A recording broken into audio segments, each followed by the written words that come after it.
جو ہے معرفت یہی ہے کہ ہمیں موت کی ڈیفینیشن پتہ ہونی چاہیے کہ اصل موت ہے کیا، مرنا ہے کیا۔ مرنا، اگر آپ کسی سے پوچھیں بھائی مرنا ہے آپ نے، وہاں صاحب کیا ہو گیا، ابھی تو میں جوان ہوں، ابھی تو میں نے زندگی میں کوئی دیکھا نہیں ہے، اس کا مطلب کیا ہے؟ اس کا مطلب، اور اس جگہ آپ کا کوئی حادثہ ہوا ہو تو آپ سے کوئی کہے بھائی وہاں چلنا ہے، تو آپ کہے نہیں نہیں میں وہاں نہیں جاؤں گا، کیوں؟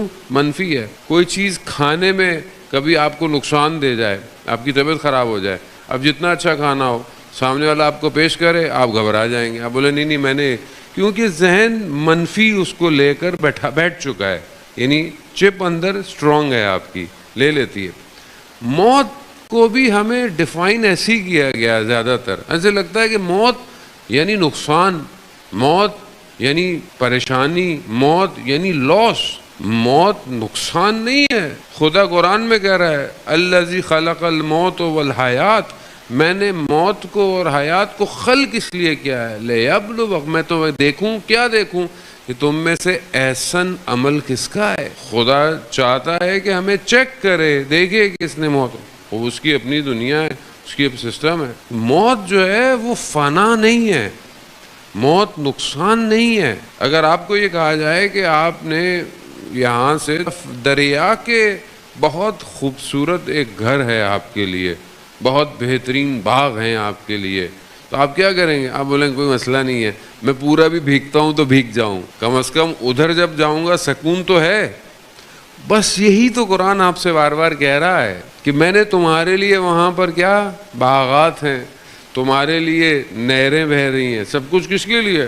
وہ تمہارے لیے، مگر یہ سختی تم نے برداشت کرنی ہے۔ اب انسان اصل میں اس سختی کو برداشت نہیں کرنا چاہتا ہے جان محترم، لیکن اگر انسان اپنی زندگی کو بہتر گزارے تو اس کی یہ زندگی سختی نہیں ہے بلکہ اپورچونٹی ہو جاتی ہے۔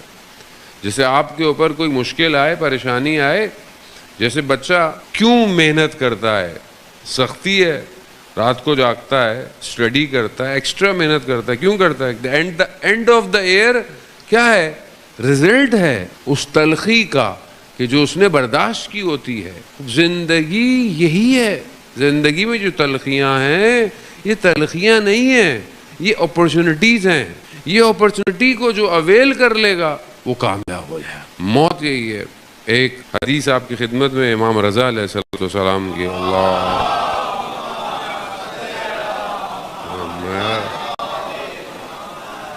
امام سے سوال پوچھا، جس نے حدیث کو بیان کیا، کہتا ہے میں نے مولا سے پوچھا کہ کیفا اصبحت، کہ مولا آپ نے صبح کیسے کرتے ہیں، یعنی آپ کی صبح کیسے ہوتی ہے؟ تو امام دو تین باتیں بیان کرتے ہیں کہ صبح میری کیسے ہوتی ہے۔ امام فرماتے ہیں کہ میری صبح ایسے ہو رہی ہے کہ میری زندگی کا ایک دن کم ہو رہا ہے۔ میری صبح ایسے ہو رہی ہے کہ میری زندگی کا ایک دن کم ہو رہا ہے۔ دیکھنے کو تو ڈیجٹ جو ہے وہ بڑھ رہا ہے، یعنی ہمارے ہاں لوگ سالگرہ جیسے مناتے ہیں کہ جی ماشاءاللہ بچہ آج سال کا ہو گیا، 5 سال کا ہو گیا، 10 سال کا ہو گیا، ہم کہہ رہے ہیں بڑا ہو رہا ہوتا ہے، لیکن کیونکہ موت کی ڈیٹ ڈیفائن ہے، ہمیں نہیں پتا، لیکن خدا کی بارگاہ میں، خدا کے علم میں موت کی ڈیٹ ہماری کنفرم ہے، تو ہمارا جو ڈیٹ کا گراف ہے وہ بڑھ نہیں رہا، بلکہ ہم اصل میں منفی جا رہے ہیں، نیگیٹو جا رہے ہیں۔ اب اس کے مرنے میں، اب ہمیں تو نہیں پتا، مثال کے طور پر کسی نے 20 سال میں دنیا سے جانا ہے، اللہ کو پتا ہے، تو وہ 18 سال کی سالگرہ مناتے ہوئے کیا خوش نہیں ہوگا؟ اسے پتا ہے کہ 2 سال بعد تو کہانی تمام ہو جائے گی۔ تو یعنی ہم جتنا بڑھ رہے ہیں اصل میں ہم اپنی موت کے قریب جا رہے ہیں، اور جس طرف انسان بڑھ رہا ہو اس کی تیاری کرنی چاہیے، لیکن ہم اس کی تیاری کر رہے ہوتے ہیں جو چھوڑ کے جا رہے ہیں ہم لوگ۔ تو امام فرماتے ہیں کہ میں صبح ایسے کرتا ہوں کہ میرا ایک دن زندگی کا کم ہو رہا ہے، موت ہے، تو کیا میں جب ایسے اٹھوں کہ آج میری زندگی کا ایک دن کم ہو گیا تو آپ کی کیا فیلنگ ہوگی؟ جیسے آپ کو کوئی ٹاسک دیا جائے کہ آپ نے 30 ڈیز میں اس پروجیکٹ کو کمپلیٹ کرنا ہے، اور آپ روز صبح اٹھیں اور آپ نے کچھ نہ کیا ہو، تو اب آپ کیا ہوں گے کہ میرے تو 28 دن رہ گئے، میرے تو 20 دن رہ گئے، میرے تو 10 دن رہ گئے۔ تو ہمیں کون سا ٹاسک دیا گیا ہماری زندگی میں، اور ڈیٹ ہمیں نہیں پتا، کسی کو بھی نہیں پتا، کوئی جوانی میں چلا جائے، کو بڑھاپے میں چلا جائے، کسی کو نہیں پتا۔ ٹاسک کیا ہے؟ ٹاسک وما خلقت الجن والانس الا لیعبدون، میں نے جن اور انس کو خلق ہی نہیں کیا مگر سوائے بندگی کے اور عبادت کے۔ تو یہ بندگی میں انجام دے رہا ہوں کہ نہیں دے رہا؟ اگر میں بندگی انجام دے رہا ہوں تو میں ابھی مر جاؤں، مجھے کیا فرق پڑتا ہے؟ اور اگر میں نے بندگی انجام نہیں دی تو میں 100 سال بھی زندہ رہ لوں، 700 سال بھی زندہ رہ لوں، تو میں نے کیا کیا؟ حضرت نوح علیہ السلام 2500 سال زندہ رہے۔ 2500 سال بہت ہوتا ہے۔ آج کل تو ویسے ہی بہت شارٹ لائف ہے ہماری، تو ویسے بھی 60 سال بھی آج تو بہت مشکل سے کوئی جی لے، تو ویسے ہی بیماریاں، ہماری اپنی زندگی کا روٹین، کھانا پینا، جوان جو ہے وہ اتنی جلدی چلا جاتا ہے، پھر حادثے اپنی جگہ الگ ہوتے ہیں۔ حضرت نوح علیہ السلام جب اپنے آخری ایام میں تھے اور جب ملک الموت تشریف لائے تو انہوں نے کہا کہ بس میں آ گیا ہوں، تو وہ دھوپ میں، روایات کہتی ہے کہ لیٹے ہوئے تھے، تو انہوں نے کہا کہ مجھے چھاؤں میں جانے دو۔ جب ان سے پوچھا کہ 2500 سال کیسے گزرے تو یہ کہتے ہیں کہ دھوپ سے چھاؤں میں جانے کا نام زندگی ہے، یہی زندگی۔ اور ہماری زندگی تو ویسے بھی کچھ بھی نہیں ہے۔ آپ سوچیں نا کہ ہم زندہ ایسے رہ رہے ہیں، وہی اہل بیت کے کلام سے بہتر کوئی کلام نہیں ہو سکتا۔ قالا امیر المومنین علی ابن ابی طالب علیہ الصلوۃ والسلام، اللہم صلی علی محمد۔ امام ارشاد فرماتے ہیں کہ مجھے تعجب ہوتا ہے اس شخص پر کہ جو اپنی ساری زندگی کمانے میں خرچ کر دیتا ہے اور پھر اپنی کمائی کو اپنی صحت پہ خرچ کر دیتا ہے، اور زندہ ایسے ہے جیسے اس میں مرنا ہی نہیں ہے، اور جب مرتا ہے تو ایسے جیسے کبھی زندہ تھا ہی نہیں۔ تو ہم ایسے ہی زندہ رہ رہے ہیں، ہم ایسے زندہ رہ رہے ہیں جیسے ہم نے پتہ ہی نہیں ہے کہ ہم نے مرنا بھی ہے کہ نہیں ہے۔ اس کا مطلب یہ نہیں کہ اب آپ ٹینشن میں رہیں، پریشانی میں رہیں، گھبراہٹ میں، نہیں، ایسا نہیں ہے جان محترم۔ یعنی خوشی کے عالم میں انسان زندہ رہے۔ جیسے ہم چاہ رہے، جس امام کے ماننے والے ہیں وہ کہتے تھے کہ موت مجھے بالکل کس طرح ہے، تو موت میرے لیے تو ایسی کوئی چیز ہی نہیں جس سے انسان گھبرائے۔ کربلا کے جو آپ کے سامنے جو اصحاب سید الشہداء علیہ السلام ہیں، یا جوانان جو ہیں کربلا کے، وہ کیسے ہیں کہ حضرت علی اکبر سے جب پوچھا گیا کہ موت، کہا بابا اگر ہم حق پر ہیں تو کیا فرق پڑتا ہے، ہم موت پہ جا پڑے یا موت ہم پہ آ پڑے۔ اس کا مطلب کیا؟ اس کا مطلب ہے موت لاس نہیں ہے۔ اس کو جب تک ہمیں معرفت حاصل نہیں ہوگی ہماری زندگی بہتر نہیں ہو سکتی۔ تو امام فرماتے ہیں کہ میں صبح ایسے کرتا ہوں، میری زندگی کا ایک دن کم ہو رہا ہے۔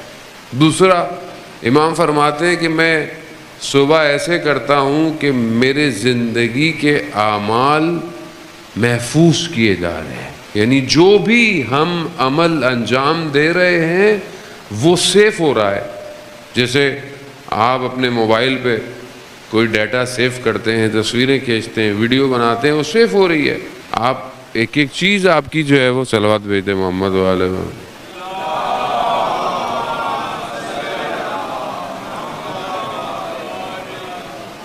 آپ جو بھی انجام دے رہے ہیں وہ سیف ہو رہا ہے۔ تو یہ تو ہم دنیا میں آپ دیکھیں، اگر کوئی کیمرہ لگا ہوا ہے یہاں پہ، ہم روز آ رہے ہیں، جا رہے ہیں، بیٹھ رہے ہیں، سیف ہو رہا ہے۔ تو خدا کا کیمرہ کتنا اسٹرانگ ہے؟ خدا کا کیمرہ اعمالوں کو سیف کر رہا ہے، نہ صرف آپ کی موومنٹ کو بلکہ ہماری نیتوں کو بھی سیف کر رہا ہے۔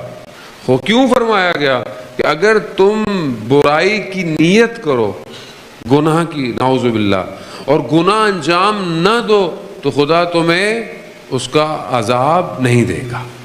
لیکن نیکی کی نیت بھی کرو، صرف کہ تمہارے ذہن میں نیکی کرنے کی نیت ہو کہ تم نیکی انجام، لیکن تم انجام نہ دے سکو تو خدا پھر بھی تمہارے حساب میں نیکی لکھ دے گا۔ عزیزان محترم، موت نقصان نہیں ہے، موت ٹرانزیشن ہے، انتقال ہے۔ آج آپ یہاں بیٹھے ہیں، کل آپ نے کہیں اور جانا ہے۔ ابھی انشاءاللہ آپ حج پہ جائیں، عمرے پہ جائیں، زیارت پہ جائیں، زیارت پہ جانا ہے، آپ جاتے ہیں، بڑی اچھی جگہ ہے، مائیگریشن کرتے ہیں، کہیں جاتے ہیں، بہرحال تو انسان نے یہاں اس عالم سے اس عالم میں جانا ہے، اس کو موت کہتے ہیں، اور سب نے جانا، اس میں انکار نہیں ہے۔ تو جب جانا ہی ہے تو وہاں کی تیاری کریں جہاں جانا ہے. یہاں ہم 100 سال 70 سال سے زیادہ تو کوئی زندگی نہیں ہے، اور وہاں کتنی بڑی زندگی ہے. جو جوان بیٹھے ہیں، کیوں آپ محنت کرتے ہیں پورا سال؟ کہ at the end of the year آپ کو کیا ہے؟ رزلٹ ملتا ہے. 10 سال 16 سال کیوں آدمی پڑھتا ہے عموماً میکسیمم؟ یا ڈاکٹر سے پوچھیں بھائی آپ اتنے سال پڑھتے ہیں، کیا آپ کو اس کو پتا ہے کہ میں اتنے سال پڑھوں گا، اس کے بعد مجھے بہرحال ایک پروفیشن ہے، میرا پیشن ہے، مجھے کام کرنا ہے. انجینئر ہے، 4 سال پڑھتا ہے، ماسٹرز کرتا ہے، پھر جو ہے وہ انٹرنشپ کرتا ہے، محنت کرتا ہے، رزلٹ لیتا ہے. کیوں لیتا ہے؟ کہا 15-16 سال پڑھوں گا لیکن اس کے بعد زندگی میری اچھی گزرے گی. کیوں؟ کیونکہ 16 سال کے علاوہ زندگی تو پتہ نہیں کتنی ہے. تو آپ 100 سال کو مائنس کریں کتنے، کس سے؟ جتنے سال آپ نے اس ادھر رہنا ہے. ادھر کتنا رہنا ہے؟ ادھر کتنا رہنا ہے ہم نے؟ قرآن کیا کہہ رہا ہے؟ ہم فیہا خالدون، تم وہاں ہمیشہ رہو گے، ہمیشہ. اب ہمیشہ کو مائنس کریں 100 سے، 700 سے کر لیں. چلے 700 سال کوئی بھی نہیں رہتا، آپ 100 بھی مائنس کر لیں، 1000 مائنس کر لیں. 1000 مائنس انفینٹی، کیا جواب آئے گا؟ انفینٹی. تو انسان تھوڑا سی زندگی کو انفینٹی سے بیچے گا، نقصان ہے. مگر میں روز نقصان کر رہا ہوں. ایک نگاہ نامحرم کے بدلے انسان اپنا ایمان بیچ دیتا ہے، ایک گناہ. اور امام خمینی فرماتے ہیں کہ ایک نگاہ نامحرم انسان کو صدیوں کے فاصلے پہ پھینک دیتی ہے. جانے مطلب خوب یہ ہمیں، کیونکہ ہماری معرفت نہیں ہے اس عالم کی، تو ہمیں پتہ ہی نہیں ہے گناہ ہو رہا ہے، پتہ ہی نہیں ہے غلطی ہو رہی ہے، پتہ ہی نہیں ہے کسی کا حق کھا رہے ہیں، پتہ ہی نہیں ہے کسی پہ ظلم کر رہے ہیں، پتہ ہی نہیں ہے. کیونکہ معرفت نہیں ہے نا، پتہ ہی نہیں ہے کہ وہاں جا کے ہونا گیا ہے ہمارے ساتھ، جانا کہاں ہے یہ بھی نہیں پتا. جانے محترم پھر ایسا معاشرہ کیا ہوگا؟ جبکہ ہم جن کے ماننے والے ہیں ان کی زندگیاں آپ دیکھیں. ملک اشتر کیسے صحابی ہیں کہ بازار سے گزر رہے ہیں، شخص نے اہانت کر دی، لعاب دہن جو ہے وہ بدتمیزی اہانت کر دی. جب اسے پتہ چلا کہ ملک اشتر ہے، کانپنے لگا. ملک اشتر سالار ہے. دوڑتا دوڑتا کہ میں پوچھوں ملک اشتر کہاں ہے، تو دیکھا مسجد میں. مسجد میں گیا اور کہا میں معافی چاہتا ہوں، مجھے پتہ نہیں تھا. تو وہ کیا کہتے ہیں آگے سے؟ کہتے ہیں کہ میں مسجد میں آیا اس لیے تھا کہ خدا کی بارگاہ میں تمہارے لیے مغفرت کی دعا کروں. یہ ہے اصحاب امیر المومنین، یہ ہے ولایت. جب وجود پہ آئے تو ظہور کرتی ہے. وہ میرے وجود پہ ولایت آئی آج تک. میں جو امیر المومنین کا ماننے والا ہوں، میرے وجود پہ ولایت ظہور کر رہی ہے کہ نہیں کر. اب ظاہر ہے ہمیں ہر دور کے، اب ہر شخص اپنے زمانے کے امام کے سامنے حاضر ہے نا. ہم سے کوفہ کا نہیں پوچھا جائے گا، ہم سے آج کے امام کے بارے میں پوچھا جائے گا. تو جب میرے اعمال میرے وقت کے امام تک پہنچتے ہوں گے تو کیا جاتا ہے؟ ظاہر ہے اب آپ کی رپورٹ کارڈ آپ کے گھر آتی ہے نا، بچے اسکول جو پڑھتے ہیں رپورٹ کارڈ آتی ہے. ہمارے زمانے میں تو ہم والدہ تک پہنچنے نہیں دیتے تھے، خود ہی سائن کر کے واپس بھیج دیتے تھے. اب تو ہر چیز آن لائن ہو گئی، اب تو واٹس ایپ میں آ جاتی ہوگی، جاتی نہیں ہوگی. تو رپورٹ کارڈ آتی ہے، ماں باپ کو کتنا افسوس ہوتا ہے کہ میرے بچے کی غیر ہے ماں باپ. تو امام سے بڑھ کر تو کوئی امت کا باپ نہیں ہوتا. اور جب میرے اعمال میرے امام کے پاس پہنچتے ہیں، میں تو خود شرمندہ ہوں، میں آپ سے کیا کہوں عزیزان. تو ہم کیسے اپنے آپ کو صحیح کریں؟ اگر ہماری معرفت بڑھتی چلی جائے گی، ہمارا عمل بہتر ہوتا چلا جائے. اگر آپ کو یقین ہے کہ آپ کا عمل سیف ہو رہا ہے، آپ اپنا عمل اچھا انجام دیں. اگر آپ کو پتا ہو کہ یہ سگنل لگا ہوا ہے، یہ ریڈ ہے، لیکن نہ پولیس والا کھڑا ہے نہ کیمرہ لگا ہوا ہے، تو اب آپ کیا کریں گے؟ بولیں جاؤ جانے دو، کون دیکھ رہا ہے. لیکن یہاں خدا کا کیمرہ 48 میگا پکسل نہیں ہے، خدا کا کیمرہ اندر تک زوم کرتا ہے. اور قرآن کہہ رہا ہے سورہ توبہ میں، اے رسول ان سے کہہ دو اللہ، ان کا رسول اور مومنین کی جماعت دیکھ رہے ہیں، دیکھ رہے ہیں، سب دیکھ رہے ہیں. شخص امام کا، چھٹے امام کا چاہنے والا ہے، امام کی خدمت میں حاضر ہوا. میں آپ کو بتاؤ کہ امام کسے کہتے ہیں. حاضر ہوا تو امام نے پوچھا تمہارا بھائی کیسا ہے؟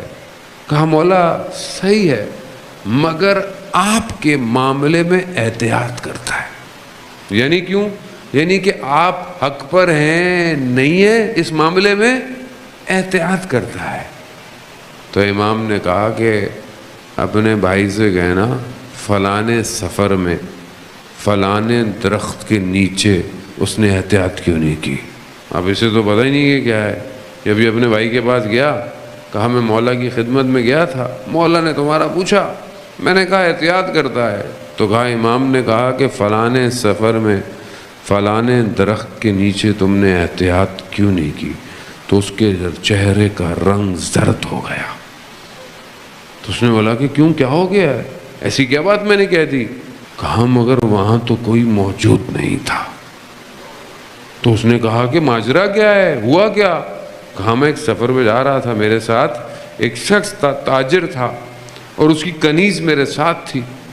تو میرا دل اس کی کنیز پہ آ گیا، تو میں نے کسی بہانے سے اس کو کہیں بھیجا اور کوئی نہیں تھا اس درخت کے نیچے اور مجھ سے غلطی ہوئی. امام کائنات کے نظام میں ایسا چرخہ ہے کہ جس کے بغیر کائنات چل نہیں سکتی. تو اگر آپ یہ سمجھیں کہ آپ کو امام نہیں دیکھ رہا تو آپ کی امام کی معرفت کمزور ہے. امام دیکھ رہا ہے، امام دیکھتا ہے، امام حاضر ہے. آیت اللہ عظمہ بہجت سے پوچھا کہ امام غائب ہے؟ کہا نہیں، تم غائب ہو، امام حاضر ہے، ہم غائب ہیں، ہم غفلت میں ہیں، ہماری معرفت میں کمی ہے.